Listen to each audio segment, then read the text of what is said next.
할렐루야.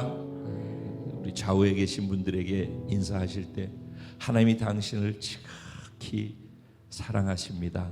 인사해 주시기 바랍니다.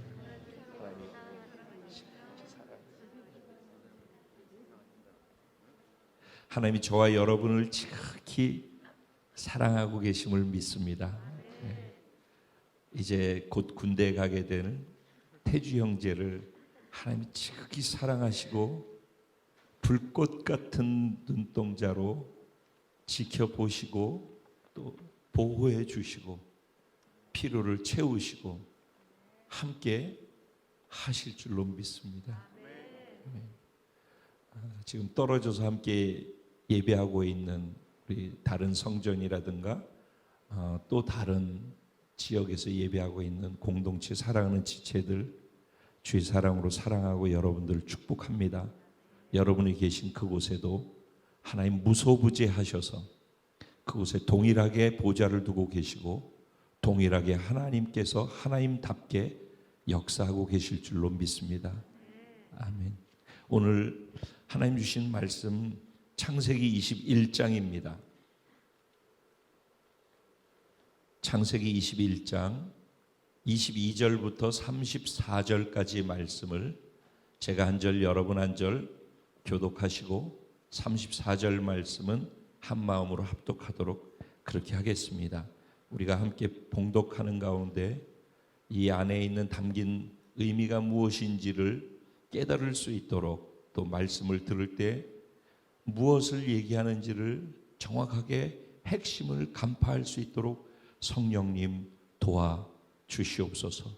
이런 간절한 마음으로 함께 본문을 읽어나가도록 하겠습니다. 제가 22절 먼저 시작합니다. 그때에 아비멜렉과 그 군대 장관 비골이 아브라함에게 말하여 이르되 내가 무슨 일을 하든지 하나님이 너와 함께 계시도다.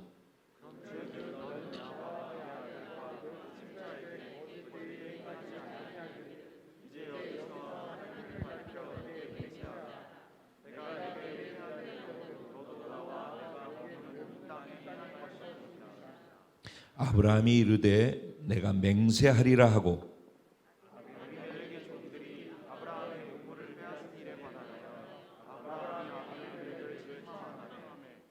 아비멜렉이 이르되 누가 그리하였는지 내가 알지 못하노라. 너도 내게 알리지 아니하였고 나도 듣지 못하였더니 오늘에야 들었노라.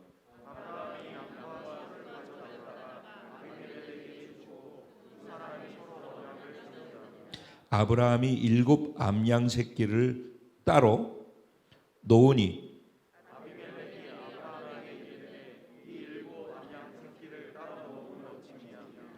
아브라함이 이르되 너는 내 손에서 이 암양 새끼 7을 받아 내가 이 우물 판 증거를 삼으라 하고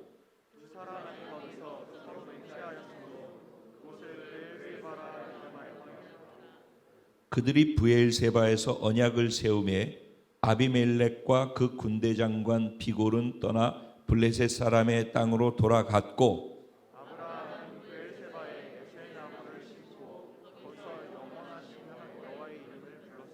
다 같이 그가 블레셋 사람의 땅에서 여러 날을 지냈더라. 아멘. 아멘. 오늘 이 본문 말씀을 가지고 삶의 현장에서 하나님 아는 지식과 경험이 잘하는 자 어디서요? 네, 삶의 현장에서 하나님 아는 지식과 경험이 함께 잘하는 자 바로 저와 여러분인 줄로 믿습니다. 네, 이런 제목으로 하나님 주신 마음을 나누려고 합니다. 오늘 본문은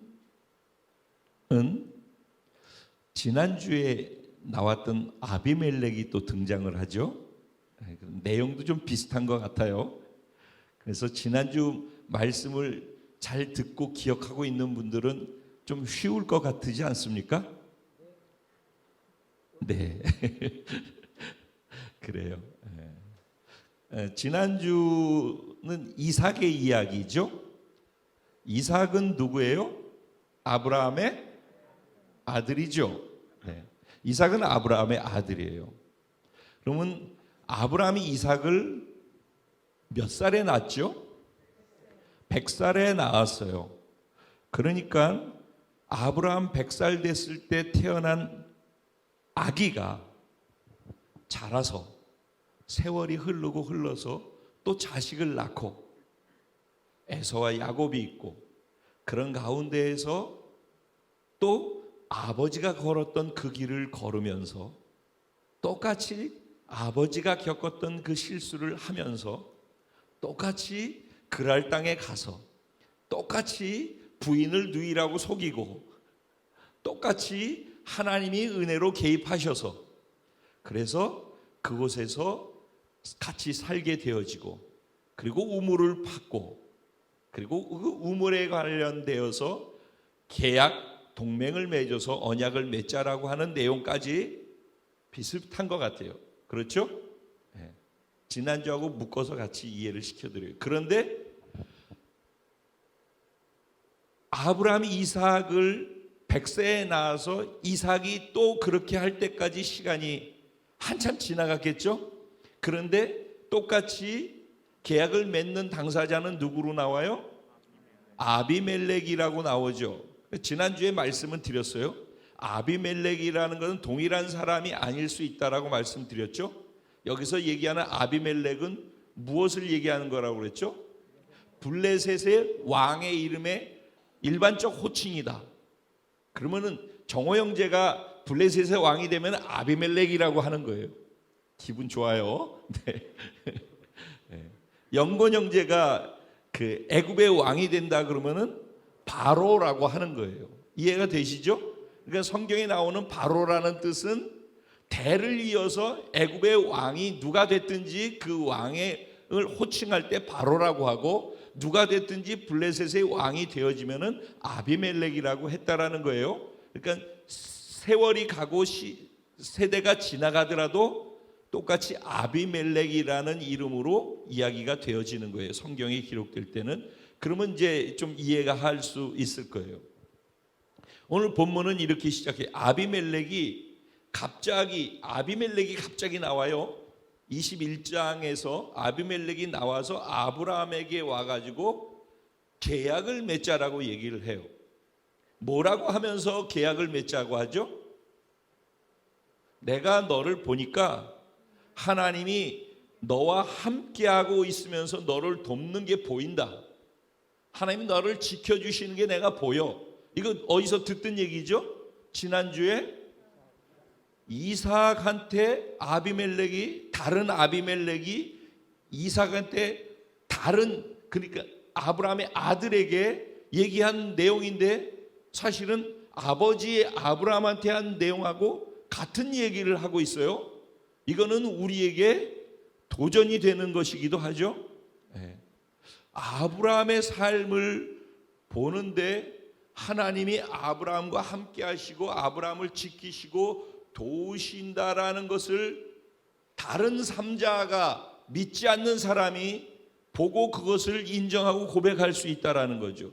근데 아브라함이 자식을 잘 키웠어요. 먹을 것만 잘 주고 풍요로운 것만 준 것이 아니라 신앙도 잘 주어서 신앙의 대를 이어서 그가 아버지처럼 자신의 삶을 일반적으로 사는데 다른 믿지 않는 사람들이 자신을 볼 때 하나님이 너와 함께 하셔, 하나님이 너를 도우시고 너를 지키셔라고 인정할 수 있는 신앙인으로 신앙을 계승했다라는 거죠. 우리도 이 부분에 있어서는 생각을 깊이 해야 돼요. 나의 자녀들, 저를 포함해서 저는 아들 셋 있지 않습니까? 이 아들 셋이 뭐 아들만 셋이다 뭐 이런 의미로가 아니라 저에게는 기도 제목이죠. 제가 아브라함이라면은 이삭으로 그들이 자라서 세상 사람들이 볼 때나 하나님이 보실 때 함께 하실 수 있을 만한 나의 자녀,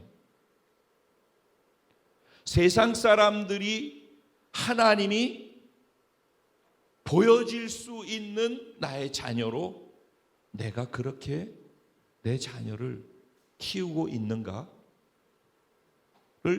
진지하게 생각해 볼 필요가 있다라는 것입니다.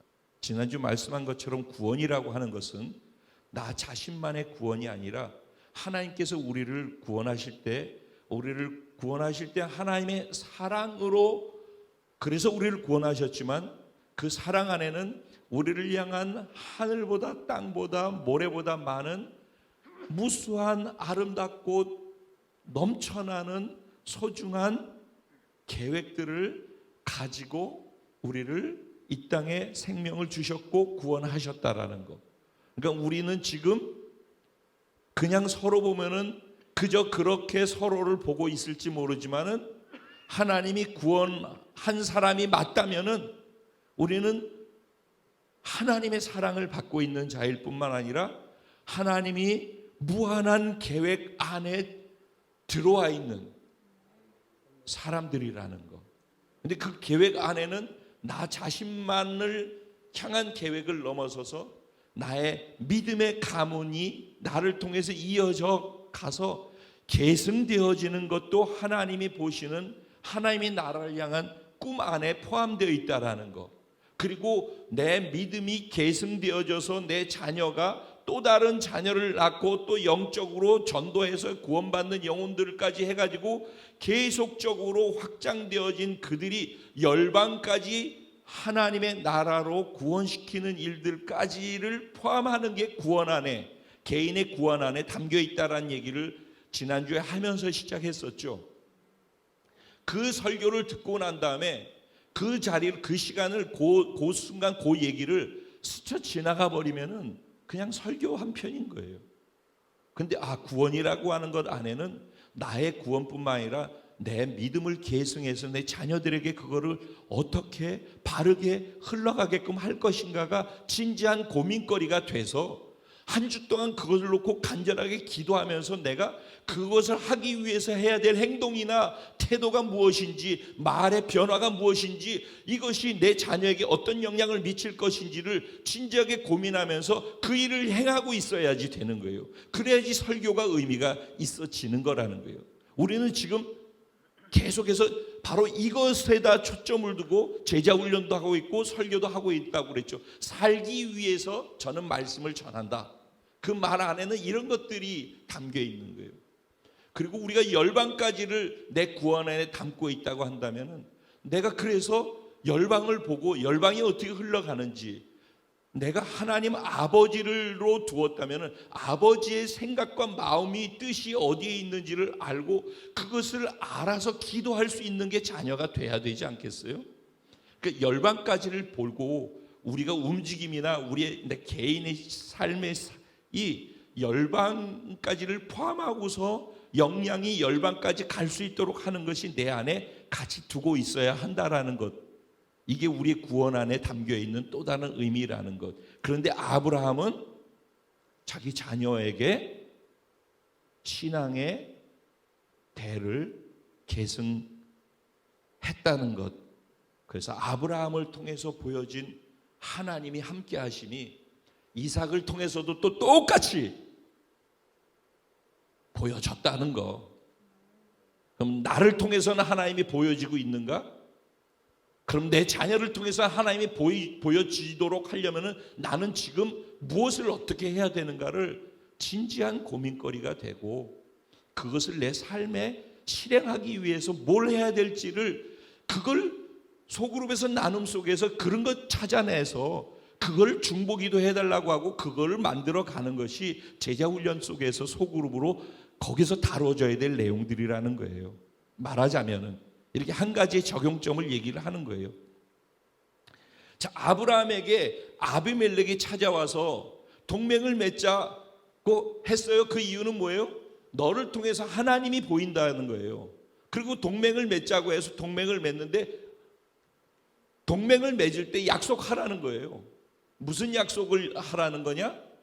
나와 맺은 이 동맹은 나한테만 유효하지 말고 내 자녀에게와 내 손자에게까지 대를 이어서 유효할 수 있도록 그런 계약을, 그런 동맹을 맺자라고 얘기를 해요. 근데 그 동맹을 맺는데 그 근거를 어디다가 걸어요? 하나님을 걸고서 동맹을 맺자고 얘기해요. 그러니까 지금 아비멜렉이 동맹을 맺자고 하는 데는 아브라함과 동맹을 맺는 것이지만은 아비멜렉은 무엇을 인식하면서 지금 동맹을 맺자고 하는 거예요? 하나님 때문에 동맹을 맺자고 하는 거예요. 왜? 아브라함한테 하나님이 보여지기 때문에 하나님이 함께하는 아브라함은 이런 존재라는 걸 알게 된 거죠.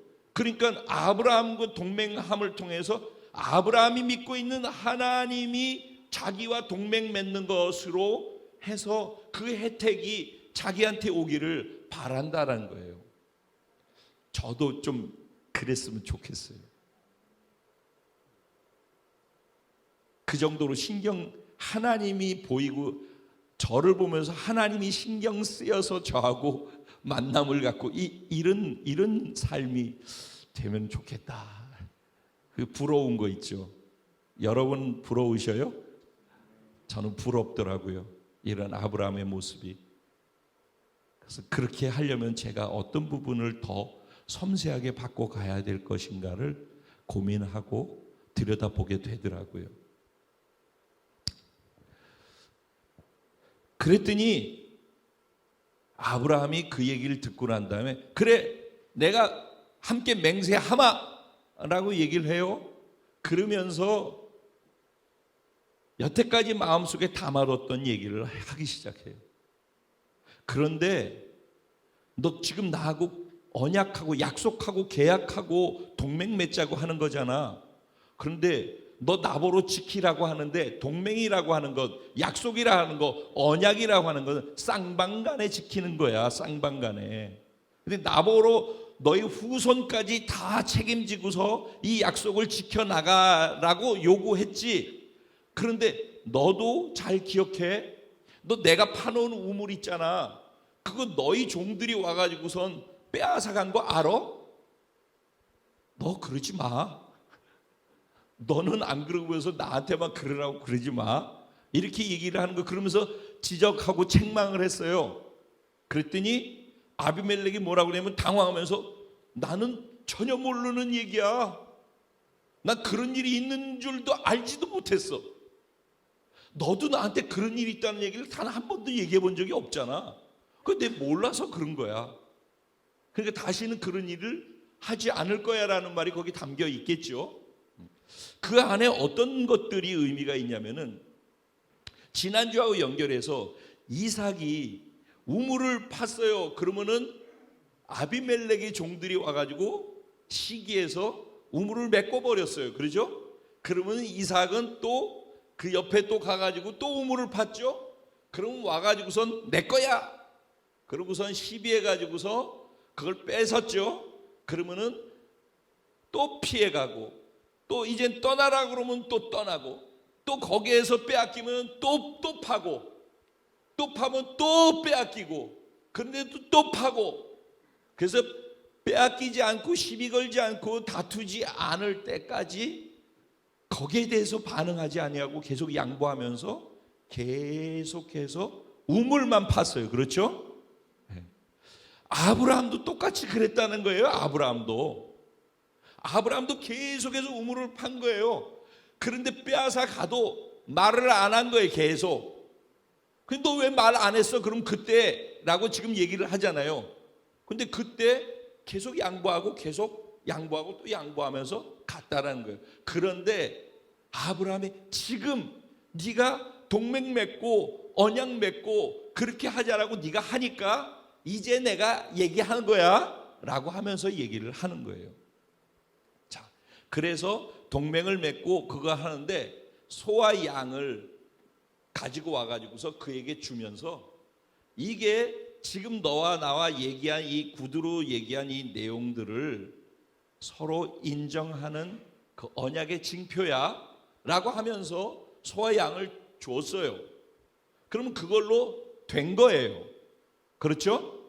이게 언약을 맺었다라는 증거가 되는 거예요. 그 소와 양이. 그런데 그걸로 충분한데 아브라함이 그 이후에 하는 행동이 있어요. 그러니까는 아비멜렉이 그게 이상해서 물었던 거예요. 그게 뭐예요? 암양 새끼 일곱 마리를 따로 떼서 가지고 와가지고 그에게 주었어요. 그러니까는 아니 동맹이 이걸로서 양과 소를 가지고선 동맹은 이미 이루어졌는데 왜 또 이것을 가지고 와서 따로 또 주느냐라고 하니까는 이거는 확실하게 완전히 인을 쳐서 각인시켜서 다시는 여기에 대해서 얘기할 일이 없도록 완전히 그러니까 일곱이면은 완전한 거잖아요. 완전 하나님의 완전수거든요. 그 완전함으로 완전히 각인을 시키기 위해서 그렇게 한 거예요. 그래서 그가 얘기를 해요. 너 암양 새끼 7마리 이렇게 하는 걸 통해서 이 우물을 우리가 받고 이게 내 우물이고 이제는 확실히 나의 소유라는 거에 대해서 확실하게 인정을 해. 이게 증거가 되는 거야. 아까는 우리 동맹 맺은 거에 대한 거라면 이거는 이 우물과 지금 내가 처해 있는 이 자리가 완전히 내게 속한 거라는 거를 확증하는 거야 라고 다시 한번 각인시키기 위해서 그렇게 해요.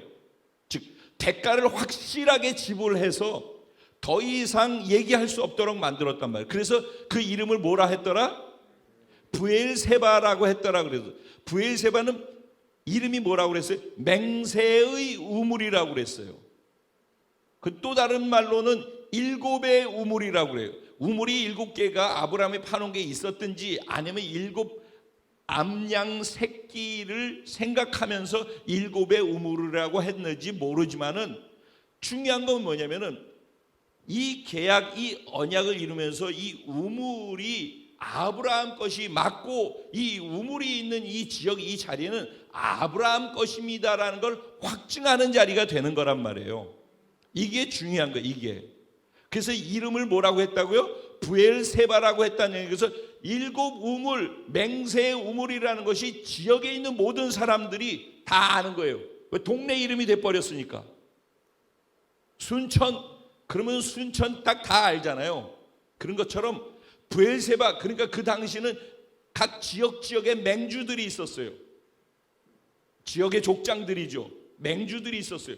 근데 아브라함도 부엘세바라고 하는 그 지역의 맹주가 된 거예요. 그리고 그 땅이 원래는 누구 땅이에요? 그랄 블레셋 땅이잖아요. 블레셋 왕의 소유였단 말이에요. 그런데 지금 블레셋 왕의 소유로 있던 땅이 블레셋 왕과 계약을 해서 완전히 확실하게 부엘세바라고 하는 지명을 모두가 알게 하면서 이 땅은 누구 땅? 아브라함과 아비멜렉이 맺어서 아브라함 땅이 됐다라고 확증되어진 땅이라는 말이에요. 이게 이해되시죠? 네네. 그랬더니 그거 좋다 오케이 하고서 계약을 다 끝내고서 그리고 군대 장관하고 아비멜렉은 돌아갔대요. 그리고 그 일 있고 난 다음에 아브라함은 그 자리에서 여호와의 이름을 불렀대요. 근데 여호와의 이름을 부를 때 여호와의 이름을 어떤 이름으로 불렀어요? 영원하신 하나님의 이름을 불렀다고 그랬어요. 근데 그 이름을 영원하신 하나님의 이름을 부르기 직전에 했던 게 뭐예요? 나무 한 그루를 심었어요. 우물가에다가. 그 나무 이름이 뭐래요? 에셀나무라고 해요. 우리는 기억하기를 엘리야가 이세벨에게 겁먹어서 갈멜산에서 850명의 우상을 섬기는 신전에 있는 제사장들을 다 쳐서 죽이잖아요. 그렇게 해서 다 승리하고 불을 하늘에서 내리고 엄청난 기적을 행하고 난 다음에 이세벨이 이것 봐라, 내가 이 엘리야를 죽여버릴 거야 라고 하는 소리를, 소문을 듣고 겁을 먹고 도망갔던 거 기억하셔요? 이게 어쩌면 우리 모습이에요. 예. 도망갔는데 어디로 갔어요? 로뎀나무 그늘에 가서 쉬었다고 그랬잖아요. 사실 로뎀나무는 이렇게 조그매요. 우리는 그래서 그 로뎀나무 그래가지고 뭐 로뎀 이렇게 해서 이름들을 많이 짓잖아요. 좋은 이름이라고 생각해서. 근데 로뎀나무는 사실은 조그만 나무예요. 그래서 그 밑에서 이렇게 하고 있었는지 모르겠어요. 근데 실질적으로는 사막에 가서 보면 에셀나무는요 어마어마하게 큰 나무예요. 에셀나무가 다 자라면은 10m 높이로 해가지고 엄청나게 커서 거기가 그늘이 아주 기가 막히게 그늘이 지는 거예요. 그러니까 쉬려면 에셀나무에서 쉬어야 되는 거예요, 원래는. 이스라엘 가신 분들은 에셀나무 보셨을 거예요. 로뎀나무도 보셨을 것이고, 사실은 다 설명을 해줬어요. 지나가다가 관심이 없어서 못 보시고 못 들으신 것이지. 어쨌든 자, 에셀나무를 거기다가 우물 곁에다가 심은 거예요. 그리고서 영원하신 하나님의 이름을 불렀대요. 자, 여기까지가 오늘 본문에서 나오는 이야기예요. 그렇죠? 제가 이 본문을 통해서 오늘 얘기하고 싶은 것은 무엇이냐면은, 내가 아는 하나님은 어떤 하나님인가 하는 거예요.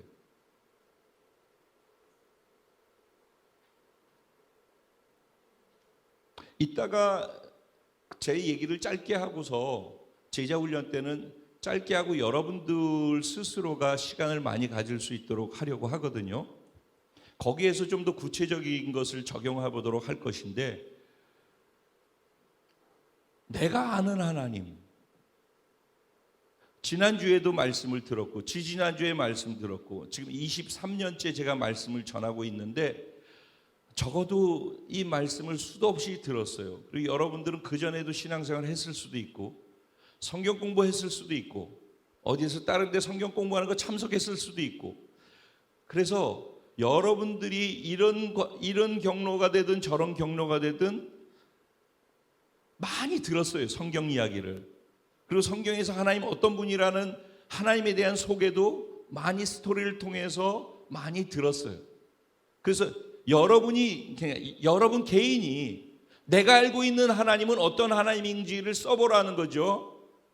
뭐 써보라는 거예요. 그러면 어디까지 쓸 수 있을지 모르겠어요. 뭘 쓸 수 있겠죠. 근데 그렇게 내가 알고 있는 것 쓰는 게 지식으로 알고 있는 거예요. 지식으로. 그리고 지식으로 알고 있는 하나님이 있다면은 그렇게 지식으로 나열해 놓은 그 하나님 가운데서 내가 내 인생 속에서 내가 신앙생활 하면서 오늘까지 내가 경험한 하나님은 어떤 하나님이었지? 지식으로 말고 내가 경험한 하나님 말이에요. 추상적인 것 말고 삶에 실제적으로 경험한 하나님은 어떤 하나님이냐고, 내가 만난 하나님, 내가 경험한 하나님은 어떤 하나님이냐고, 그걸 또 적어보라고. 그러면은 여러분이 지식으로 알고 있는 하나님을 적었을 때 그 적은 하나님이 여러분의 삶에, 여러분이 믿음으로 신앙생활 한다라고 하는 삶의 현장에, 지금 지식으로 아는 것은 이렇게 설교를 통해서 예배 시간이나 성경 공부 시간에 들어서 성경을 읽을 때를 그래서 알고 있는 것들이라고요. 근데 그거는 어느 제한된 장소에서 제한된 시간 속에서 들어서 아는 거라고, 지식으로. 그런데 실제 신앙생활에 도움이 되는 것은 그 지식이 아니라 이 제한된 시간 장소에서 들었던 그 지식이 하나님이 내 삶의 현장에 내가 나가서 이제 내가 살 거 아니에요. 뭘 하든지 살아가는 현장에서 인간관계 속에서 부딪혔을 때 그때 내가 아는 하나님 거기서 어떤 영향을 미치는가? 내 삶에 어려움이 다가오고 문제가 다가오고 긴장과 불안이 다가오고 그래서 죽을 것 같은 위기감이 다가오고 어려움이 있을 때 그때 내가 알고 있었던 지식으로 써놓은 하나님은 나한테 그 순간 어떤 영향을 미치는가? 제가 그랬죠, 지난번에. 믿음이라고 하는 것은 지식이 있어야 되고 감정도 동해야 되지만은 의지적 행동이 있어가지고 외부적으로 반응돼서 표출돼서 나오는 것까지가 포함될 땐 믿음이라고. 생각하고 감정으로 가지고 있어도 내 삶의 현장에서 머리로 알고 있는 그 하나님이 어떤 영향도 미치지 못하면 그건 믿음이 아니라고요. 믿음이라는 것은 현장에서 발휘되어지는 거예요. 현장에서. 이 안에서가 아니라 여기에서 있는 것 말고 현장에서 실전에 훈련소에서 훈련받을 때 말고 온실에서 이렇게 따뜻한 온도 맞춰준 데서 자라는 것 말고 밖에 나가서 잡초처럼 풍랑이 일고 한겨울에 풍파가 오고 이런 파도가 치고 이런 것 속에서 거기에서 나는 내가 알고 있는 하나님이 어떤 하나님으로 고백되어지는가, 그게 내 의지의 선택으로서 고백의 표현이 나오지 않겠어요? 현장에서의 반응이 믿음이라고. 그 얘기를 하고 싶은 거예요. 현장에서의 반응이 믿음이다. 근데 지식으로 알고 있는 것이 현장에서 반응되어질 수 있는 퍼센테이지가 얼마나 될까요? 그러면은 경험으로 내가 지식으로 알고 있는 하나님을 삶에서 그래도 나는 이런 하나님을 경험했어. 예전에 그래서 큰 병에 걸렸다가 나섰다, 아니면 내 자녀가 내가 기도했고 그랬더니만 중병에 걸렸었는데 나섰다, 아니면 내가 정말 어려운 시간을 겪었는데 기도했더니만 내 환경의 문제가 해결되어졌다, 뭐 등등등등 여러 가지 간증 나와서 아마 마이크 잡으면 간증하라고 하면 다 한 가닥씩. 예전에 라떼는 뭐 요새는 라떼는 그러더라고. 라떼는 뭐 이렇게 해서 간증할 내용들이 뭐 있잖아요. 근데 그때 그랬는데 지금 그 하나님이 똑같이 내가 그 경험을 한 하나님을 내가 지금 똑같이 인정하기 때문에 똑같이 지금 어려운 일이 있는 그때 똑같이 그 하나님을 인정해서 할 수 있는 믿음의 선택을 의지적으로 표현해낼 수 있느냐는 거예요. 그럼 그때는 그랬는데 지금 안 그런다면 그러면 그때는 믿음이 있는데 지금 믿음이 줄었다는 얘기죠. 그러니까 이게 신앙생활이 굉장히 추상적으로 돼 있는 부분들을 아주 진지하게 쪼개보고 싶은 거예요. 그래서 이게 자꾸 까서 열어보고 싶은 거예요. 그래서 실제를 보는 걸 원하는 거예요. 저를 포함해서 우리가 지금. 그래야지 자신을 노골적으로 다른 사람이 안 보더라도 자기 자신이 자기를 대놓고 봐야 돼. 그걸 두려워하면은 변화를 향해서 못 나가요. 저는 지금 변화하고 싶어서 지금 이렇게 하자고 하는 거예요. 근데 여러분이 정말 나는 내가 싫어, 나는 정말 이렇게 변화되고 싶어라는 의지가 없으면은 이게 소용이 없어요.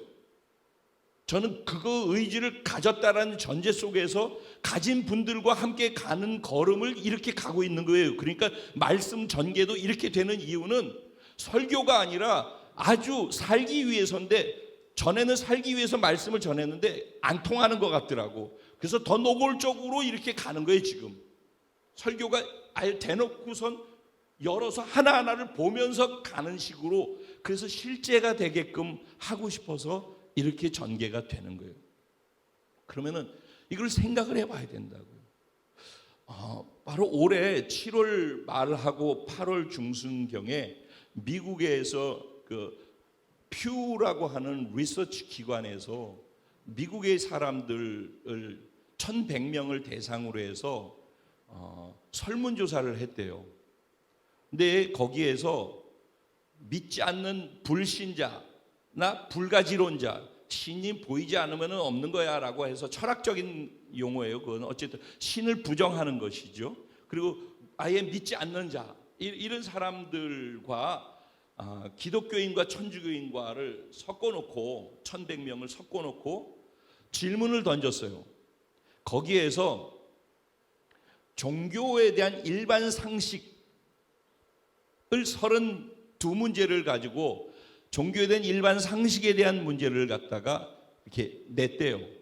그랬더니 32문제 중에서 불신자들, 무신론자들과 불가지론자들은 18개, 19문제를 맞추더래요. 근데 천주교나 기독교인들은 14문제를 맞추더래요. 비슷하게. 그러니까는 종교라는 개념 안에서의 이해, 상식 이런 기본적인 것이 믿는 사람들은 무조건 믿습니다 하고서 하기 때문에 더 모른다는 거예요. 그래서 우리가 전도할 대상이 누구예요? 그런 사람들을 전도해야 되는 거예요. 근데 그들보다 더 몰라. 종교에 대해서 얘기를 해도 그들보다 아는 게 없어. 그냥 나 혼자 신앙생활은 나 혼자 내 문제 해결받고 나 혼자 은혜 받고 나 혼자 마음 편하고 이게 다 자기 중심으로 하는 신앙생활에 묶여 있었기 때문에 다른 거에 관심을 갖지 않고 영혼들 향하기 위해서라도 다른 걸 알아야 되는 거예요. 그 지식은 필요한 거예요. 그 지식을 하나님 나라를 위해서 쓰기 위해서라면 필요한 지식이 되는 거란 말이에요. 어쨌든 그런데 더 놀라운 것은 뭐냐면요. 그건 이제 종교에 대한 것을 질문한 거였다면은 성경의 내용하고 성경의 교리에 대한 질문을 했대요. 똑같이. 그랬더니 거기에서는 비슷하게 18문제 정도씩을 맞췄대요. 그런데 기독교인과 천주교인들은 18문제에 비슷한 17문제를 맞췄대요. 여기서도 또 더 불신자들과 불가지론자들이 한 문제 정도는 더 맞췄대요. 여러분 믿지 않는 사람들이 성경을 더 읽는 거 아셔요? 그래가지고 논리적으로 우리가 전도하려고 그러면 논리적으로 따지고 성경 가지고 따져요. 그러면 뭘 아는 게 있어야지 전도를 하지. 할 말이 없어. 그게 오늘날 현 주소인 거예요. 이거 우리 얘기는 아니에요. 미국이 그랬다는 얘기예요. 네? 우리 얘기 아니에요. 지금 미국 사람들이 그렇다네. 이런 생각을 해봐야 될 거라는 거죠. 근데 거기에다 또 마지막 질문을 던졌어요. 이 여러 종교 중에서 유일 신을 믿어서 이 신을 믿지 않으면 구원이 없다라고 얘기하는 종교가 무엇이냐고 물었대요. 거기 있는 사람들한테. 그랬더니 기독교인들이 25% 대답을 했대요. 그 1100명 가운데에서. 기독교라고 대답한 사람이 25% 기독교인, 천주교인들. 일반 믿지 않는 사람들이 28% 대답했대요. 왜냐하면 지금 싱크리티즘, 혼합주의가 와가지고 모든 종교에 구원이 있다는 거 다 지금 그거 믿잖아요. WCC 해가지고 모든 종교에 구원이 있는 거 아니거든요. 예수 이름 이외에는 내가 이 세상에 구원받을 만한 이름을 준 적이 없다고 그랬거든요. 근데 교회를 다니는 사람들이 25%밖에 어느 종교가 그런 종교냐 그러는데 답을 못 하더래요. 자기가 교회를 다니고 있는데 자기가 다니고 있는 기독교가 무엇을 얘기하고 있는지도 모르고 교회를 다니고 있는 거예요. 죄송합니다. 무식하다라는 거죠. 근데 믿습니다만 하고 있는 거예요. 그리고 자기 문제만 해결받으면 되는 거예요. 이걸 신앙생활이라고 생각하고 있는 거예요. 오늘날 기독교가 이 모양이 된 이유는 저 같은 목사가 이렇게 잘못 가르쳤기 때문에 그런 거라고 저는 생각하고 고통스러웠고 하나님 앞에 너무 죄송한 게 많아요. 그래서 지금이라도 그렇게 해서는 안 된다는 생각이 저는 있는 거예요. 하나라도 똑바로 알고 생각을 하면서 들어야 된다고 제가 늘 그러잖아요. 넉넉고 졸면서 비몽사몽간에 주일 성수하기 위해서 여기 앉아 있으면은 그건 바보 중에 상바보라니까. 그런 신앙생활은 멈춰야 된다니까. 무조건 멈춰야 돼요. 그리고 진지해져야 돼요. 우리가 영원을 걸고 지금 우리가 선택한 의지잖아요, 이게. 여러분이 지금 여기 앉아 있다라는 것은 영원을 걸고서 여기 선택해서 앉아 있는 거예요. 그렇죠? 자, 이제 결론으로 갈게요. 다시 본문으로 돌아가서. 여기 아비멜렉과 아브라함 두 사람이 나와요. 아비멜렉은 어떤 하나님을 하나님을 알았을까요? 여러분 성경을 묵상하면서 이런 식으로 묵상을 해보시는 게 좋아요. 묵상을 해보셔요. 제가 미리 본문 드리는데 금요일 밤이면은, 그래서 토요일 새벽에는 여러분들에게 우리 블로그 뭐라고 그래, 밴드에도 일반적으로 다 가입을 하세요. 밴드에다가도 올리고, 토요일 새벽이면은 카카오톡에다는 우리 리더들한테 올리고, 또 라인, 또 중국의 위챗 다 올려요. 제가 새벽에 1시 이전에는 다 올려요. 그러면은 그걸 하루 동안에 묵상해 보라 하는 거거든요. 묵상하는 훈련을 해야지 깊어져요. 자기 스스로 말씀을 묵상해서 말씀을 캐내는 거, 그게 우물을 캐는 거라니까. 생각을 하면서 말씀을 캐려고 해야지 돼요. 그 다음에 말씀을 깨달아서 그걸 살아보려고 해서 성육신으로 내 안에 삶으로 삶이 되도록 하는 과정이 또 있어야 되겠지만은, 내 스스로 진리를 추구하고자 하는 목마름 안에서 진리를 향한 목마름이 있어야지 되는 거예요. 그래서 내가 주는 말씀을 캐서 먹으면은 목마르지 않게 된다라는 거예요. 그러니까 묵상을 해야 돼요, 여러분. 근데 묵상을 할 때 제가 이런 식으로 제가 한다라는 거예요. 그러면은 오늘 보면 별로 뾰족한 게 없어 보여요, 사실은. 그냥 보면은. 그럼 여기에서 아비멜렉은 하나님을 어떤 하나님으로 알았을까? 그리고 어떤 하나님으로 경험했을까? 하는 거예요. 그래서 제가 아비멜렉이 경험한 하나님을 이렇게 좀 생각을 해봤어요. 그랬더니 바로 20장에서부터 보면은 아브라함이 사라를 통해서 이삭을 낳는 내용이 나오고, 그리고 난 다음에 그 바로 뒤에 21장에 들어와서 아브라함이 그랄 땅으로 와서 자기 아내 사라를 누이라고 했어요. 그랬더니 누이라고 하니까 그 집안이 다, 이삭도 그러고 부인들을 다 이쁜 부인을 뒀나 봐. 그러죠? 그래서 아비멜렉이 자기 방으로 들이라 그런 거예요. 그래서 그날 밤에 큰일이 날 수 있는 그 상황인 거예요. 그 상황 속에서 하나님이 아비멜렉에게 현몽, 즉 꿈에 나타나셨다는 거예요. 그래서 너 저 여자 건들면 죽어, 이렇게 말씀을 해주신 거예요.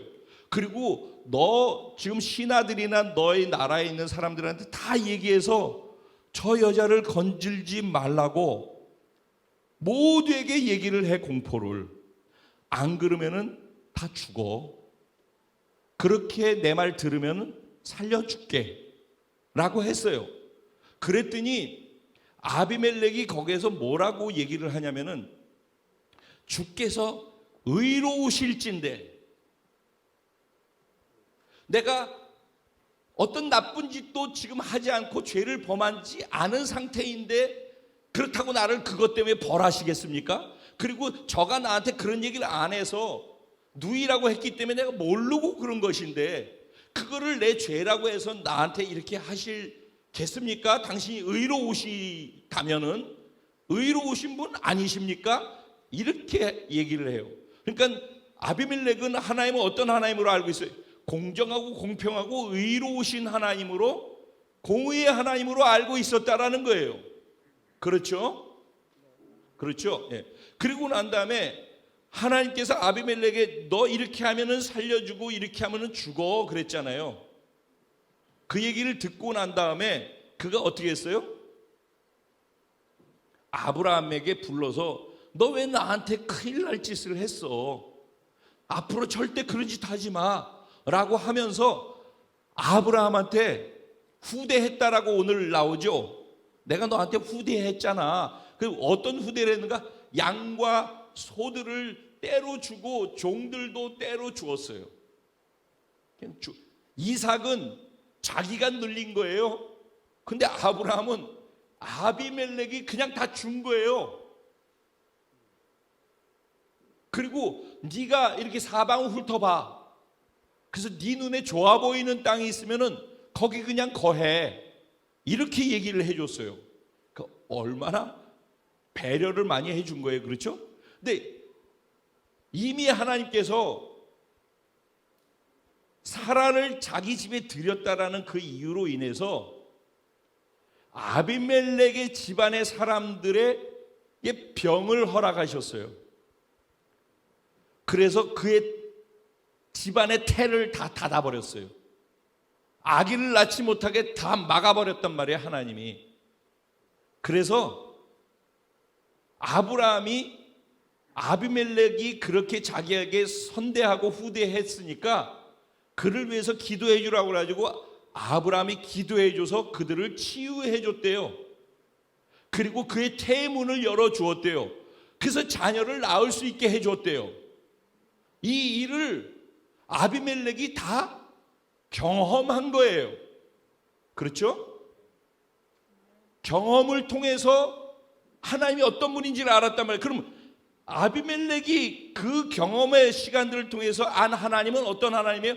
하나님은 의로우신 하나님이다. 하나님은 나에게 복을 주시기도 하고 화를 주시기도 하는 하나님이고 내 생명을 빼앗아 가실 수도 있고, 자기는 왕인데 일국의 왕이잖아요. 맹주란 말이죠. 그런데 블레셋이 골리앗이 있는 나라 아닙니까? 말하자면은 그 강대한 블레셋 나라의 왕인데 자기의 생명을 그 자리에서 다 가지고 갈 수도 있고 자기의 생명을 다시 허락할 수도 있고 아기를 낳게도 할 수 있고 아기 낳는 것을 못하게 할 수도 있고 병을 줄 수도 있고 병을 치료할 수도 있는 하나님이라는 것을 경험했어요, 안 했어요? 경험했다라는 거예요. 거기에다 또 한 가지 추가해서 들리는 소문이 있었어요. 그때 어떤 소문이냐면은 소돔과 고모라와 소알 땅 그리고 그 옆에 있는 5개 맹주들이 하나로 연합했어요. 그 다음에 엘람 왕 그돌라 오멜이라는 사람과 함께 연합한 3개의 나라, 즉 4개의 나라와 5개의 나라가 서로 연합되어 가지고 서로 싸움이 있었어요. 그런데 4개 나라 연합군이 5개 나라 연합군보다 더 강해서 이 5개 나라 연합군을 이겼어요. 그래서 여기에 있는 것들을 다 가지고서 뺏어서 멀리 가버렸어요. 근데 공교롭게도 소돔과 고모라에 누가 살고 있었어요? 롯이, 아브라함의 조카 롯이 살고 있었어요. 그래 롯이 가족들과 함께 다 잡혀갔고 재산도 다 뺏겨가지고 끌려갔다 소리를 들었어요. 그랬고 그 소리를 얘기해 준 사람도 자기와 동맹을 맺었던 족속 사람이 찾아와서 그 얘기를 해준 거예요. 그러니까 아브라함이 어떻게 했어요?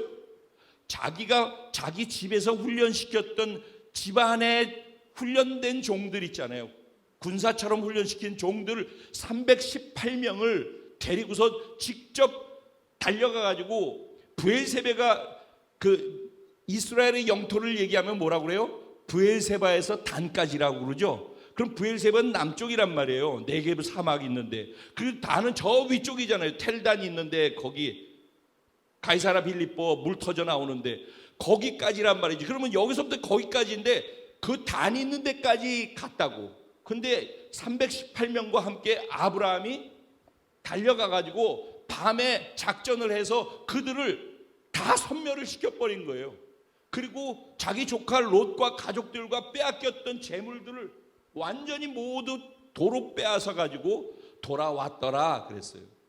이 소문이 안 나겠어요? 소문이 다 났겠죠?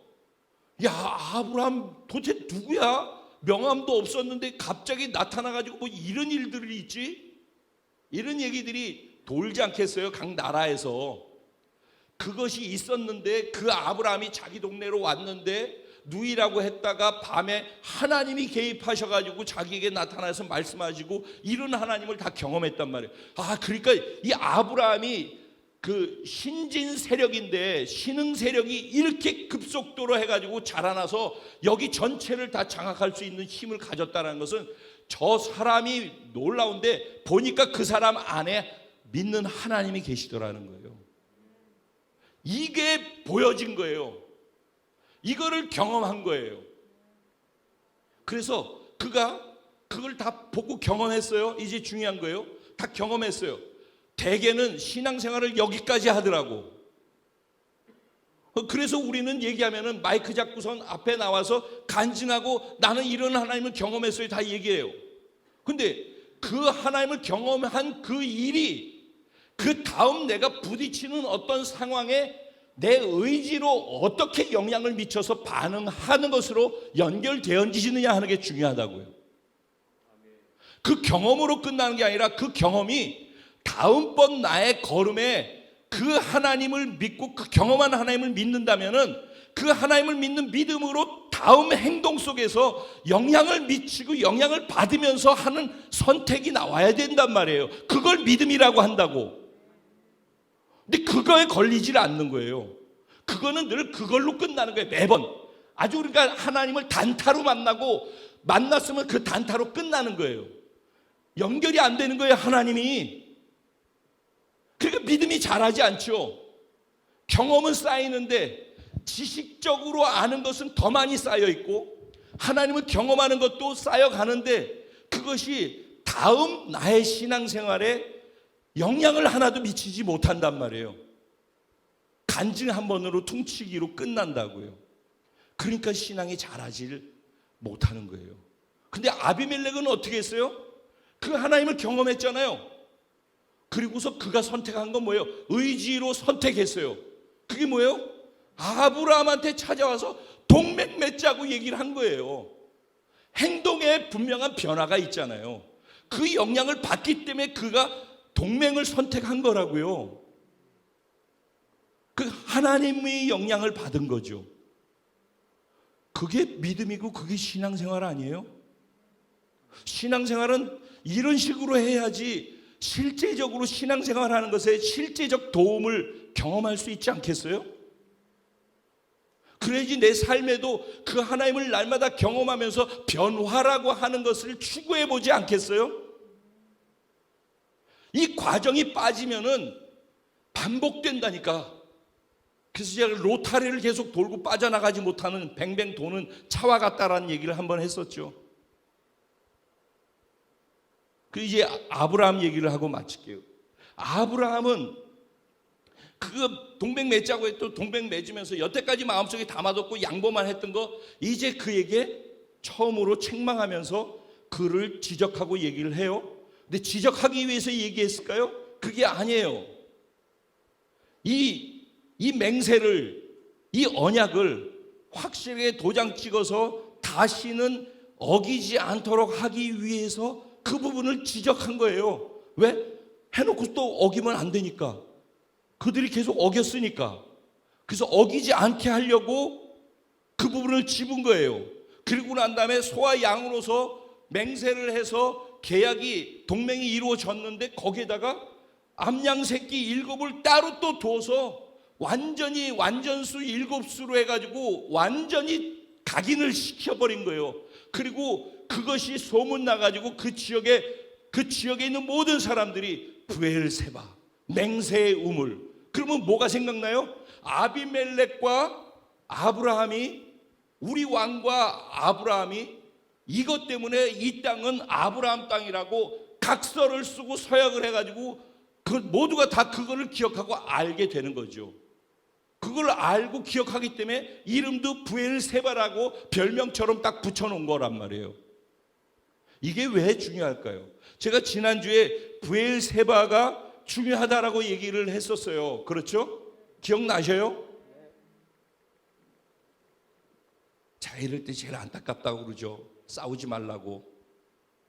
예배 시간에 싸우지 말라고. 싸워서 이길 수 있는 장사가 없다니까요. 그러면 어느 누구도 그것 때문에, 왜냐면 저를 포함해서 모두가 일어나는 증상이, 그럼 일어나서 그냥 뒤로 가서 서서 있으면 돼요. 근데 그 앉아서 싸우려고 하면은 진짜 힘들고, 그럼 그 시간이 다 날아가 그냥. 그래서 제가 너무 안타까워서 자꾸 그런 거예요. 그러니까 싸우지 마시고 일어나서 그냥 계속 집중할 수 있었으면 좋겠다라는 말씀을 꼭 드려요. 이거 몇 번 지금 부탁을 드리는 거예요. 너무 안타까워서 그냥 부탁을 드리는 거예요. 자, 아브라함이 왜 그렇게 했을까요? 아브라함이 브엘세바를 각인을 시켰어요. 왜 그랬을까요? 자, 이제 결론입니다. 이 결론을 이해하려면 창세기 12장으로 가야 돼요. 창세기 12장으로 가면은 어떤 사건이 나오냐면은 하나님께서 갈대아 우르에 살고 있는 아브라함에게 찾아오셔서 하나님이 찾아오시는 거예요. 구원의 시작은 언제나 그런 거예요. 우리가 하나님을 알지도 못하고 인식도 못해요. 하나님이 우리에게 찾아오셔서 말씀을 듣게 하고 사람들한테 전도하는 소리를 듣게 하고 하나님이 찾아오신 그걸 은혜라고 하는 거예요. 하나님이 찾아오셨어요, 아브라함에게. 그래서 이렇게 말씀하셔요. 본토 친척 아비 집을 떠나서 내가 내게 지시할 땅으로 가. 그러면 내가 너를 큰 민족을 이루게 할 거야. 그리고 내 이름을 창대하게 할 거야. 그리고 너에게 복을 주어서 복이 되게 할 거야. 그리고 너를 축복하는 자를 축복하고 너를 저주하는 자를 저주해서 천하 만민이 너를 통해서 복을 받게 할 거야. 이렇게 말씀하셨어요. 그럼 대개는 이걸 가지고 하나님이 아브라함을 이렇게 축복하셨다라는 것으로 예전에는 생각을 했어요. 그런데 제가 설교를 하면서 이거를 어떻게 봐야 된다고 말씀드렸어요. 하나님의 관심, 하나님이 아브라함을 부르시고 구원하시고 선택할 때 하나님은 하나님의 계획을 투영해서 그 사람을 구원하신다고. 그래서 하나님은 아브라함을 부르실 때 한 민족을 보셨다고. 그래서 큰 민족을 이루겠다고 한 거예요. 즉 하나님의 나라, 하나님의 백성을, 하나님의 영토를 꿈꾸시는 거예요. 그래서 아브라함한테 축복하면서 한 약속, 언약은 뭐였냐면은 내가 나의 나라를 세울 건데 너를 통해서 그 일을 세울 거야. 그래서 너를 통해서 낳는 너의 씨를 통해서 나의 백성, 나의 나라의 백성들을 만들 것이고 너를 통해서 네가 믿음으로 보고 걷는 그 땅을 나의 영토로 만들 거야. 이게 아브라함에게 준 복에 담겨있는 진짜 의미예요. 즉 하나님은 아브라함을 구원하고 선택하시면서 하나님의 나라를 보시고 아브라함한테 하나님의 나라를 복 주신 거라고요. 근데 아브라함은 뒤에 보면 뭐라고 그래? 12장 뒤에 보면 4절인가? 뭐라고 나와 있냐면은 여호와의 말씀을 쫓아갔고. 이 선택을 해야 했어요. 지난번에 나일강하고 얘기했죠. 그런데 요번에 보세요. 이 갈대아 우르라는 땅이 어떤 땅인지 아셔요? 우리가 학교에서 공부할 때 우주가 알려나? 우주야. 이 지구상에 뭐 예전에 문명이 있었는데 4대 문명 중에 하나가 뭐지? 무슨 문명 뭐 있잖아. 그 중에서 메소포타미아 문명이라고 들어봤니? 못 들어. 아직 진도 거기까지 안 나갔냐? 메소포타미아 문명이라고 다 들어보셨죠? 그 메소포타미아가 갈대아 우르예요. 그러니까 전 세계의 4대 문명의 발상지인 메소포타미아가 갈대아 우르라고. 그럼 거기 얼마나 문명이 발달했겠어요? 그리고 얼마나 풍요롭고 좋고 좋은 조건 속에서 잘 살고 있었겠냐고. 근데 그 풍요로운 메소포타미아를 두고 내가 지시할 땅, 어딘지 모르는 미지의 땅으로 가라는 거거든요. 그러니까 하나님한테 전부를 걸어야 되는 거죠. 근데 아브라함이 가면서 실수는 있지만은 그 걸음을 가는 거예요, 계속. 그게 사실 구원 이후에 우리 신앙 여정이라고 저는 믿어요. 가는 거예요, 계속. 가면서 우여곡절이 많이 있었어요. 그 사이에 그는 많은 경험을 하죠. 그래서 그 고백 속에 창세기 14장에 가면은 아브라함이 그 소돔과 고모라 그 전쟁에서 이기고 난 다음에 멜기세덱을 만나고서 그가 한 고백은 뭐예요? 지극히 높으신 하나님을 고백해요. 아브라함은 지극히 높으신 하나님을 만난 거예요. 자기가 경험한 하나님, 자기에게 찾아오셔서 자기에게 말씀하신 야훼 하나님, 자존자, 스스로 존재하시는 I am that I am. 당신 누구십니까? 난 스스로 있는 자다. 예수님께서 그렇게 고백하셨죠? 네. 난 스스로, 자존하시는 분, 스스로 존재하시는 분, 그게 야훼라고 하는 단어 뜻이기도 해요. 그러면 그렇게 만난 그 하나님이 지극히 높으신 하나님이라는 고백을 했어요. 그러고 난 다음에 창세기 17장으로 가면은 이 할례를 하고 난 다음에 고백하는 게 전능하신 하나님, 우리 늘 찬양할 때 나오죠. 엘샤다의 하나님, 전능하신 하나님. 전능하다는 건 뭐예요? 못할 게 없다라는 거죠. 어떤 것도 불가능한 것이 없는 것이 전능이잖아요. 네. 그 하나님을 경험하는 거예요.